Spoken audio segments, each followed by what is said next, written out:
Thank you very much for coming, everybody. I'll just introduce Lord Green, who is the Minister for Trade and Investment.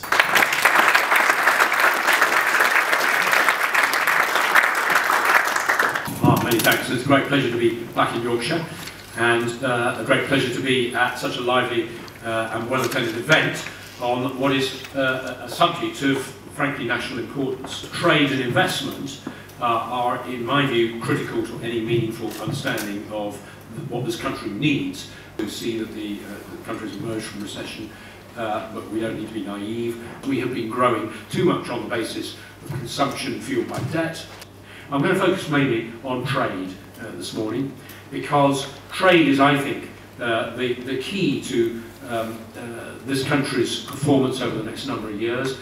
But more than that, that's where the opportunities are, like in looking overseas, looking just further afield in the fast-growing markets, in Asia, Middle East, Latin America, Africa. We have got, in this country, in every sector of the economy, leading edge, creative energy and potential and entrepreneurial dynamism to get this done. What I have really enjoyed is going around this country, meeting businesses of all shapes and sizes in every sector.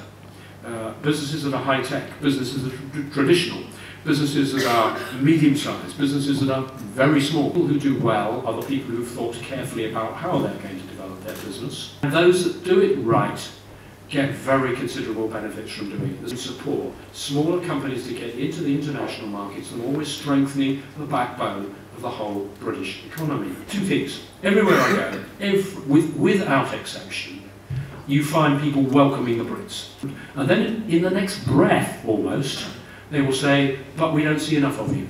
Our market share of some of the fastest growing markets in the world is either too small to notice, or alternatively has declined quite sharply in recent years. In China, our market share is about 1%, but we're also behind the French and the Italians.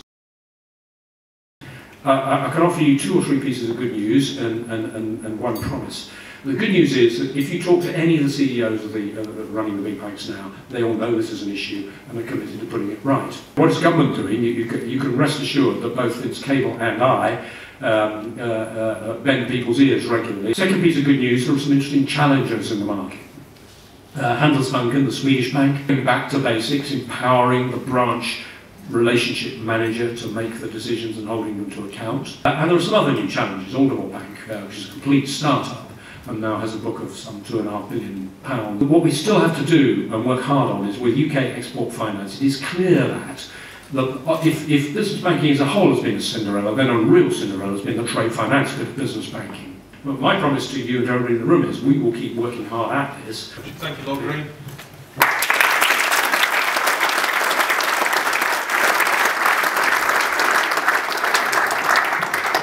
When you are inspired to take the steps, let UKTI and IOD know, and we'll do everything we can in our power to support you in your own and your business's developments, and acknowledge the needs to ensure it's a winning strategy for you and your businesses. We hear a lot about that we need to really export our way into profitability. How do companies go about that? Because it is daunting. Of course, if you're a small business and you've never done it before, that first step into the international markets is daunting. Where do you start? What do I have to be prepared for? What are the pitfalls? And the answer is to take advice and get a bit of help. UK Trade and Investment, who have offices around the country, are there to help. The point is, the door's open. The welcoming mat's there. The reputation of Brown Britain is there, and you're dead right.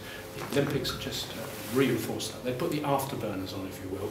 And 3 weeks ago I was in Brazil with the Prime Minister, and the opportunities really have opened up hugely, and we need to make sure we walk through those doors. Business banking being the Cinderella of the banking system. Has been. Is it because people just don't want to go into it as career choices? Well, almost? I think if you look backwards, you can see what's happened. It has been a bit of a Cinderella. I think the good news is they are determined to change that now. And yes, I think having competition like Aldermore and like Handelsbanken is clearly helpful in this.